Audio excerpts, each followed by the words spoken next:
Em nome do Pai que me criou, do Filho que me resgatou, do Espírito Santo que me santificou. Divina vontade, reina na minha vontade. Ó minha mãe, eu te amo e tu me amas. Dai-me um gole da vontade divina à minha alma. Me abençoa, mãe, para que todas as minhas ações sejam feitas diante dos vossos olhos maternais. Amém. Suprema Majestade, eu venho em sua vontade divina, em nome de todos, do primeiro ao último homem que existirá na terra, para dar a ti as homenagens que tendes direito, as adorações, os louvores, o amor, as reparações por todos e por cada pecado.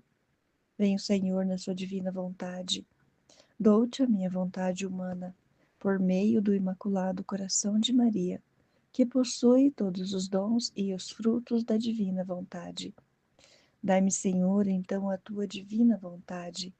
Venha a divina vontade, nesta ação que eu estou a fazer, e em todas as ações que eu farei durante este dia. Amém. Fiat. Vinde, Espírito Santo, vinde por meio da poderosa intercessão do Imaculado Coração de Maria, vossa amadíssima esposa e nossa mãe. Amém. Continuando a leitura do livro do Céu, volume 12, capítulo 90.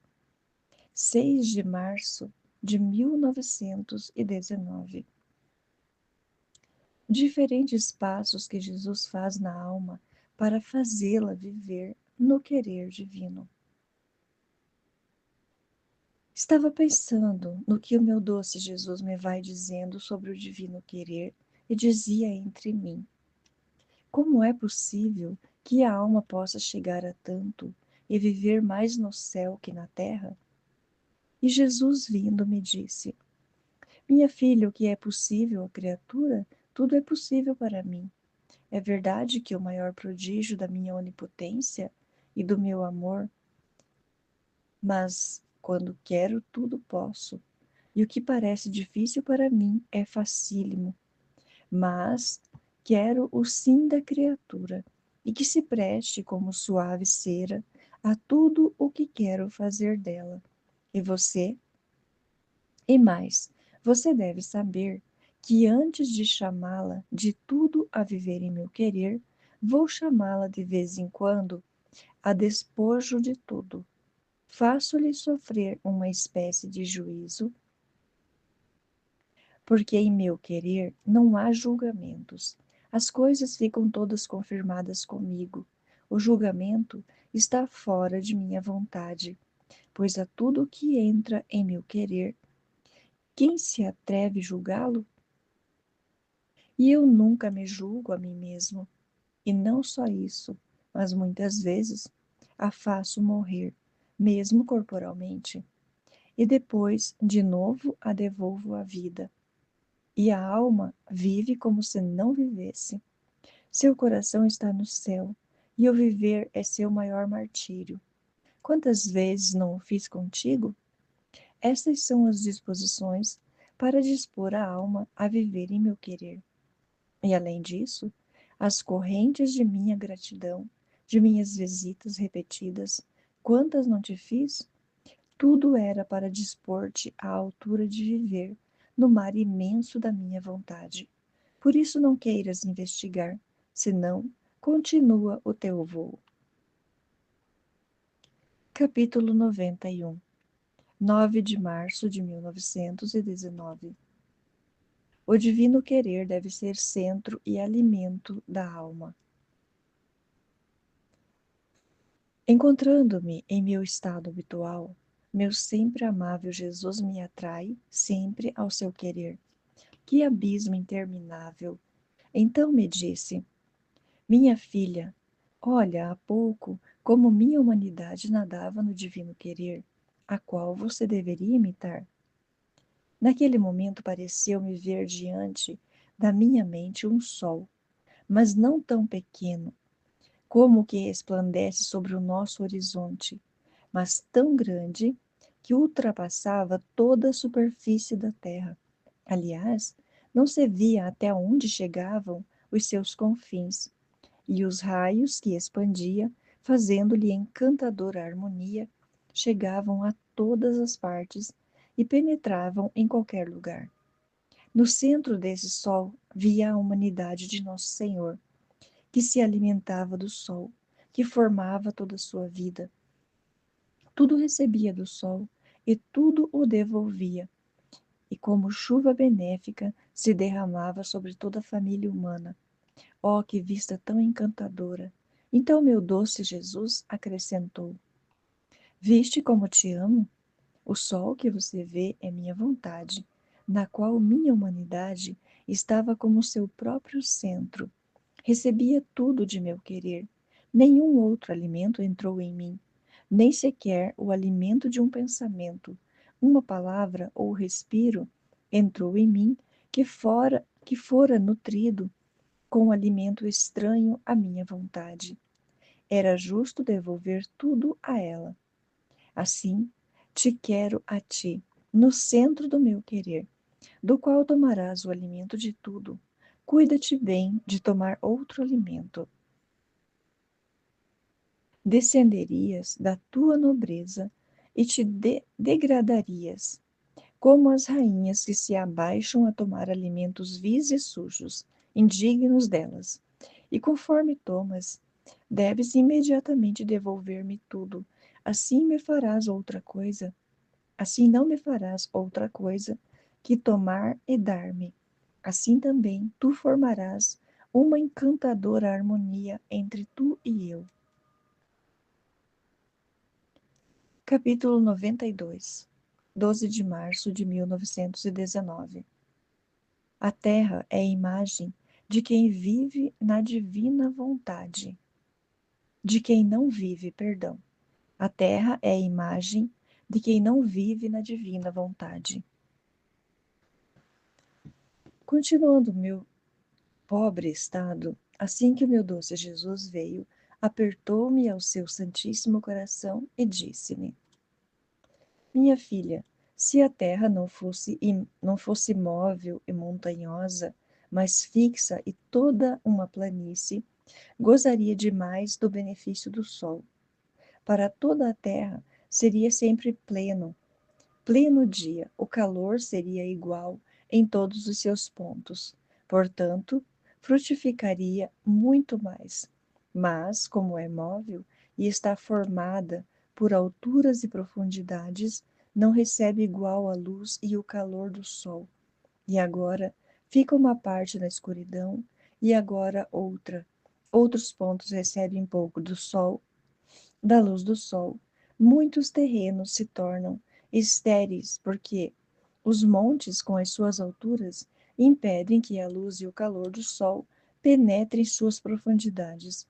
E quantos outros inconvenientes. Agora, minha filha, te digo que a terra é a imagem de quem não vive em meu querer. Os atos humanos se tornam móvel. As debilidades, as paixões, os defeitos formam as montanhas, as profundidades onde se formam cavernas de vícios. Assim que sua mobilidade lhes ocasiona escuridão, frio, e se alguma pouca de luz gozam, é a intervalos, porque as montanhas de suas paixões se interpõem à luz. Quanta miséria para quem não vive em meu querer. Em troca, para quem vive em minha vontade, meu querer à volta fixa e lhe aplaca todas as montanhas das paixões, em modo de fazê-la toda uma planície, e o sol do meu querer lhe lança dardos como quer, e não há rinconcito onde não resplandeça sua luz. Que maravilha, então, se a alma se torna mais santa num dia que viva em meu querer, que em 100 anos fora da minha vontade. Capítulo 93, 14 de março de 1919. Efeitos de um sufrágio. Participação nas penas que a divindade deu à humanidade de Jesus. Primeira alma estigmatizada no querer divino. Enquanto me encontrava em meu habitual estado, me encontrei fora de mim mesma e via meu confessor defunto. Um pensamento me passou pela mente. Pergunta se aquilo que não disse ao confessor está obrigada a dizê-lo e, portanto, a escrevê-lo ou não. Eu perguntei-lhe que era e ele disse-me: certamente estás obrigada. Depois acrescentou: tu uma vez me fizeste um belo sufrágio. Se soubesses o bem que me fizeste, o refrigério que senti, os anos que descontei, e eu não me lembro, diz-me qual foi e eu repito-te. E ele: entraste no querer divino e tomaste o seu poder, a imensidão do seu amor, o valor imenso das penas do Filho de Deus e de todas as qualidades divinas. Logo vieste e tudo derramaste sobre mim. E conforme me derramaste isso, eu recebia o banho do amor que contém o poder divino, o banho da beleza, o banho do sangue de Jesus e de todas as qualidades divinas. Quem te pode dizer o bem que me fizeste? Todos eram banhos que continham um poder e uma imensidão divina. Repita-o, repita-o. Enquanto dizia, encontrei-me em mim mesma. Agora, para obedecer, e com suma confusão e repugnância, digo que tinha deixado de dizer e escrever. Recordo-me um dia, meu doce Jesus falando-me de seu santíssimo querer e das penas que a divindade fazia sofrer a sua santíssima humanidade, e em sua vontade me disse: minha filha, como te escolhi pela primeira para fazer vida em meu querer, quero que também tome parte nas penas que recebi a minha humanidade, de minha divindade, em minha vontade. Cada vez que entrar em meu querer, encontrará as penas que me deu a divindade, não as que me deram as criaturas, ainda que também queridas pela vontade eterna, mas como me deram as criaturas, eram em modo finito. Por isso te quero em meu querer, onde encontrarás penas em modo infinito e inumeráveis, terás cravos sem números, múltiplas coroas de espinhos, mortes repetidas, penas sem fim, todas similares às minhas, em modo divino e imensas, que se estenderão em modo infinito a todos, passados, presentes e futuros. Serás a primeira que não numeradas vezes, como as que participam nas chagas da minha humanidade, mas tantas vezes, por quantas me fez sofrer a minha divindade. Juntamente comigo, serás o cordeirinho sacrificado pelas mãos de meu Pai, para ressurgir e ser sacrificada de novo. Ficarás crucificada comigo pelas mãos eternas, para receber em ti a marca das penas eternas, imensas e divinas. Apresentemo-nos juntos ante o trono do Eterno, e em nossa fronte escrito, com caracteres indeléveis: queremos morte para dar vida a nossos irmãos. Queremos penas para livrá-los das penas eternas. Não está contente com isso? E eu? Jesus, Jesus, sinto-me muito indigna. Creio que é um grande erro seu me escolher, pobrezinha. Por isso, olhe bem para o que vai fazer. E Jesus, interrompendo o meu discurso, acrescentou: por que você teme? Sim, sim, fixei-me por mais de 33 anos, 32 anos de cama em que te tive. Expus-te a muitas provas e ainda à morte. Calculei tudo e, além disso, se me engano, seria um erro de teu Jesus, que jamais poderia te fazer mal, senão um bem imenso. Mas saiba que terei a honra, a glória da primeira alma estigmatizada em meu querer. Capítulo 94. 18 de março de 1919. Jesus, na sua concepção, concebeu todas as almas. as penas e as mortes de todas elas. Continuando meu habitual estado, meu sempre amável Jesus, fazendo-se ver, me atraiu na imensidão de seu santíssimo querer, no qual me fazia ver, como um ato, a sua concepção no seio da Mãe Celestial. Ó Deus, que abismo de amor! E o meu doce Jesus disse-me: Filha do meu querer, vem tomar parte nas primeiras mortes e nas penas que sofreu a minha pequena humanidade por parte da minha divindade, no ato da minha concepção. Assim que fui concebido, concebi comigo todas as almas, passadas, presentes e futuras, como minha própria vida, e concebi ao mesmo tempo as penas e as mortes que por cada uma devia sofrer. Devia incorporar tudo em mim, almas, penas e mortes, que cada uma devia sofrer, para dizer ao Pai: Meu Pai, não verás mais a criatura, senão só a mim, e em mim encontrarás a todos, e eu darei satisfação por todos. Quantas penas quiser, te darei. Quer que sofra cada uma das mortes de cada um, as sofrerei. Tudo aceito, desde que des vida a todos. Eis porque se necessitava um querer e um poder divino para me dar tantas mortes e tantas penas, e um poder e querer divino para me fazer sofrer. E como em meu querer estão em ato todas as almas e todas as coisas, então, não de forma abstrata ou intencional, como alguém pode pensar, mas na verdade, eu tinha em mim todas fundidas comigo, formavam a minha própria vida. Na verdade, morria por cada um e sofria as penas de todos. É verdade que concorria um milagre de minha onipotência, o prodígio de meu imenso querer. Sem minha vontade, minha humanidade não poderia encontrar e abraçar todas as almas, nem poderia morrer tantas vezes. Por isso, minha pequena humanidade, assim que foi concebida, começou a sofrer alternadamente as penas e as mortes, e todas as almas nadavam em mim como dentro de um vasto mar. Formavam membros de meus membros, sangue de meu sangue, coração de meu coração.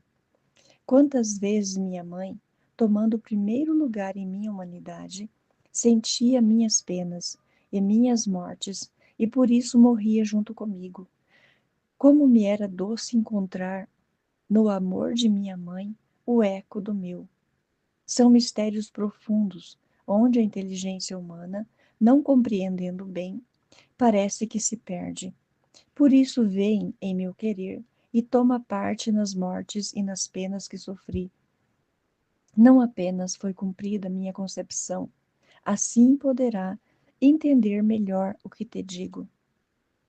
Não sei dizer como me encontrei no seio de minha mãe, rainha, onde via o menino Jesus pequeno, pequeno, mas se bem pequeno, continha tudo.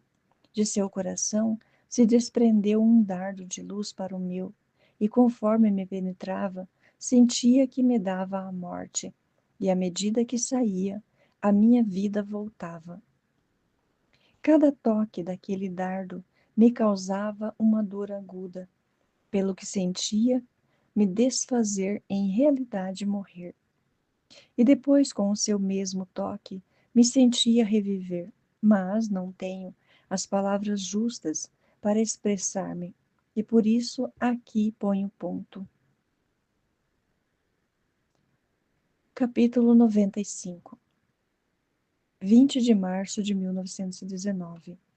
As mortes e as penas que a divindade fazia sofrer a humanidade de Jesus por cada alma não foram só de intenção, mas reais. Sentia minha pobre mente imersa nas penas de meu amável Jesus. E como me tinha sido dito que parecia impossível que Jesus pudesse sofrer tantas mortes e também penas por cada um, como está dito anteriormente, meu Jesus me disse: Minha filha, O meu querer contém o poder de tudo. Bastava apenas amá-lo para que tudo acontecesse. E se isto não fosse assim, então o meu querer no poder devia ter um limite, enquanto em todas as minhas coisas sou sem limite e infinito. E por isso tudo o que quero, faço.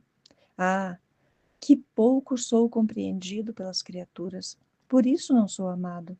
Vem tu na minha humanidade, e te farei ver e tocar com a mão o que te disse. Então encontrei-me em Jesus, ao qual era inseparável a divindade e o querer eterno. E este querer, só por querer, criava as mortes repetidas, as penas sem número, os golpes sem flagelos, as picadas agudíssimas sem espinhos, com uma tal facilidade como quando com um só Fiat criava milhões de estrelas. Não foram necessários tantos Fiat para quantas estrelas criava, mas bastou um só. Mas com este não saiu à luz uma só estrela e as demais permaneceram na mente divina, ou bem na intenção, senão que todas em realidade saíram e cada uma tem a sua própria luz para adornar nosso firmamento. Assim era no céu da humanidade santíssima de nosso Senhor, que o divino querer, com o seu fiat criador, criava a vida e a morte por quantas vezes queria. Então, encontrando-me em Jesus, encontrei-me naquele ponto, quando Jesus sofria a flagelação pelas mãos divinas, só com que o querer eterno o quis. Sem golpes, sem chicotes, as carnes da humanidade de Jesus caíam em pedaços, formavam-se os profundos rasgões, mas, em modo de rasgar, em as partes mais íntimas, era tanta a obediência de Jesus àquele querer divino, que por si mesmo se submetia, mas em modo tão doloroso, que a flagelação que lhe deram os judeus se pode dizer que foi a imagem ou a sombra da que sofria por parte do querer eterno. E além disso, só com o que o querer divino o queria, sua humanidade se recompunha. Assim acontecia quando sofria as mortes por cada alma e todo o resto. Eu tomei parte nessas tristezas de Jesus e, ó, como compreendia ao vivo que o querer divino não pode nos fazer morrer quantas vezes queira e depois nos dar de novo a vida. Ó Deus, são coisas. Eu vou repetir essa parte. Então eu tomei parte nessas tristezas de Jesus e, ó, como compreendi ao vivo que o querer divino pode nos fazer morrer quantas vezes queira e depois nos dar de novo a vida. Ó Deus, são coisas inenarráveis, excessos de amor, mistérios profundos, quase inconcebíveis à mente criada. Eu me sentia incapaz de voltar à vida, ao uso dos sentidos, ao movimento, depois daquelas penas sofridas. E meu bendito Jesus me disse: Filha de meu querer te deu as penas, e meu querer te dá de novo a vida, o movimento e tudo. Chamarei-te frequentemente em minha divindade a tomar parte nas tantas mortes e penas que em realidade sofri por cada uma das almas, não como pensam alguns, que foi só em minha vontade ou que só tinha intenção de dar vida a cada um. Falso, falso, falso, falso. Não conhecem o prodígio, o amor e o poder do meu querer. Você que conheceu de algum modo a realidade de tantas mortes sofridas por todos, não tenha dúvidas, mas me ame e me agradeça por todos, e mantenha-se pronta para quando o meu querer te chamar. Capítulo 96, 22 de março de 1919. Todas as coisas saíram à vida pelo Fiat eterno. Excessos de amor na criação do homem. Encontrando-me em meu habitual estado, encontrei-me fora de mim mesma e via toda a ordem das coisas criadas. E meu doce Jesus me disse: minha filha, olha que harmonia, que ordem em todas as coisas criadas, e como todas saíram à vida do Fiat eterno. Assim que tudo me custou um Fiat, a menor estrela, como o brilhante e esplêndido sol, a mais pequena planta, como a grande árvore, o pequeno inseto, como o maior animal. Parece que dizem entre eles: somos criaturas nobres. Nossa origem é o querer eterno. Todos temos o selo do Fiat Supremo. É verdade que somos distintos e diferentes entre nós. Temos diversidade de ofícios, de calor, de luz, mas isso diz nada. Um é o nosso valor, o Fiat de um Deus. Única a vida de nossa conservação, o Fiat da majestade eterna. Ó, como tudo o criado fala eloquentemente da potência do meu querer e ensina que desde a coisa maior até a menor, um é o seu valor, porque tem vida pelo querer divino. De fato, uma estrela diria ao sol: é verdade que você tem muita luz e calor. Seu ofício é grande, seus bens são imensos. A terra quase depende de você, tanto que eu faço nada em comparação com o que você faz. Mas tal te fez o Fiat de um Deus. Assim que nosso valor é igual, a glória que damos ao nosso Criador é toda semelhante. Depois acrescentou com um acento mais afligido: não foi assim ao criar o homem. É verdade que sua origem é meu Fiat, mas não me bastou, senão que, levado por um excesso de amor, lhe dei o alento querendo infundir-lhe minha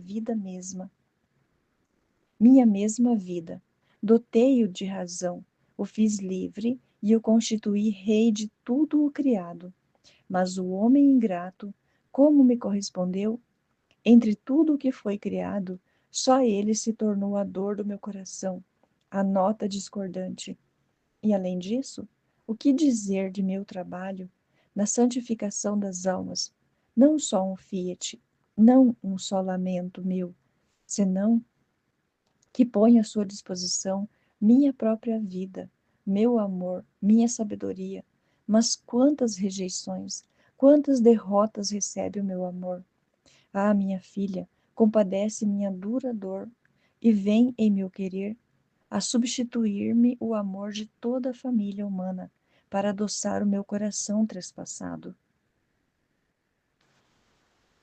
Capítulo 97, 7 de abril de 1919. Efeitos do querer divino. Ameaças de castigos. Continuando meu habitual estado, meu doce Jesus veio, todo cansado, em ato de me pedir ajuda e apoiando seu coração sobre o meu, me fazia sentir suas penas. Cada pena que sentia era capaz de me matar, mas Jesus me sustentando me dava a força para não morrer. Depois, olhando para mim, disse: minha filha, paciência. Em certos dias, são-me mais do que nunca necessários as tuas penas, para fazer com que o mundo não se incendie de todo. Por isso quero fazer-te sofrer mais. E com uma lança na mão, trespassou-me o coração.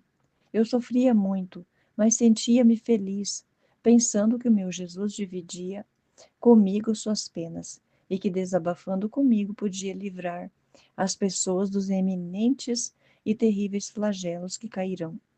Depois de algumas horas de intensas penas, meu amável Jesus me disse: querida filha, você sofre muito, por isso vem, meu querer, para tomar descanso, e juntos rezemos pela pobre humanidade. Eu não sei como me encontrei na vastidão do querer divino, nos braços de Jesus, e ele, como em voz baixa, dizia, e eu repetia juntamente com ele. Direi algo do que dizia, porque dizer tudo me é impossível. Recordo. No querer de Jesus via todos os pensamentos de Jesus, todo o bem que nos tinha feito com a sua inteligência, e como da sua mente recebiam vida todas as inteligências humanas. Mas, ó Deus, que abuso faziam delas, quantas ofensas! E eu dizia: Jesus, multiplica os meus pensamentos em teu querer, para dar a cada pensamento o teu beijo de um pensamento divino, uma adoração, um reconhecimento a ti, uma reparação, um amor de pensamento divino, como se outro Jesus o fizesse. E isto em nome de todos e de todos os pensamentos humanos, presentes, passados e futuros. E tento suprir as mesmas inteligências das almas perdidas. Quero que a glória por parte das criaturas seja completa e que nenhum falte ao chamado. E o que elas não fazem, faço eu em teu querer, para te dar glória divina e completa. Depois Jesus, olhando para mim, esperava como se quisesse uma reparação aos seus olhos. E eu disse: Jesus, multiplico-me nos teus olhares, para ter também eu tantos olhares por quantas vezes olhaste para a criatura com amor, nas tuas lágrimas, para chorar também, eu por todas as culpas das criaturas, para poder dar-te, em nome de todas, olhares de amor divino e lágrimas divinas, para te dar glória e reparação completa por todos os olhares de todas as criaturas. Logo Jesus quis que a tudo, à boca, ao coração, aos desejos, etc., continuasse com as reparações, multiplicando tudo em seu querer. E se eu dissesse tudo, me estenderia muito. Por isso, passo adiante. Depois Jesus acrescentou: Minha filha, conforme você fazia seus atos em meu querer, tantos sóis se formavam entre o céu e a terra. E eu olho a terra através destes sóis. De outra maneira, é tanta repugnância que me dá a terra, que não poderia olhá-la, mas ela pouco recebe destes sóis, porque são tantas as trevas que expandem, que pondo-se de frente a estes sóis, não recebe nem toda a luz, nem o calor. Depois me transportou no meio das criaturas, mas quem pode dizer tudo o que faziam? Só digo que o meu Jesus, com acento doloroso, adicionou: Que desordem no mundo! Mas esta desordem é culpa das cabeças, tanto civis como eclesiásticas. Sua vida interessada e corrupta não tem força para corrigir os súditos, portanto, fecharam os olhos ante os males dos membros, porque teriam reprovado os seus próprios males. E se o fizeram, foi tudo de maneira superficial, porque não tendo neles a vida daquele bem, como a podiam infundir nos outros? E quantas vezes estas perversas cabeças antepuseram os maus aos bons, tanto que aos poucos bons ficavam perturbados por este agir das cabeças. Por isso farei castigar as cabeças em modo especial. E eu, perdoa as cabeças da igreja, já são poucos. Se tu lhes batem, faltarão os governantes. E Jesus, não te lembras que com 12 apóstolos fundei a minha igreja? Assim, aos poucos que restaram, serão suficientes para retornar, para reformar o mundo. O inimigo já está às suas portas, as revoluções já estão em ação, as nações nadarão no sangue, as cabeças serão dispersas. Reza, reza e sofre, a fim de que o inimigo não tenha a liberdade de converter tudo em ruínas. Amém. Fiat. Jesus, eu confio em vós.